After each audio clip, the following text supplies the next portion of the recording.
To control your Samsung Galaxy S26 with voice, first of all, you will need to open settings on your device. Next step is to navigate to the accessibility, then we can go to interactions and dexterity and select voice access. Make sure that this option is active. You will need to go through entire setup. I've made dedicated video on how to enable voice access. If you're having trouble with activating it, you can watch it. Then when it's ready, I've decided to use this icon right here on the screen during the setup, so I can click on this icon and then navigate my phone by speaking. So let's wait until this command right here finishes, and then we'll be able to control it. Go back.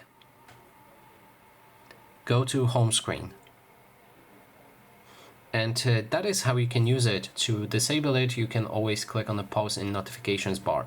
And that is basically everything. Thanks so much for watching.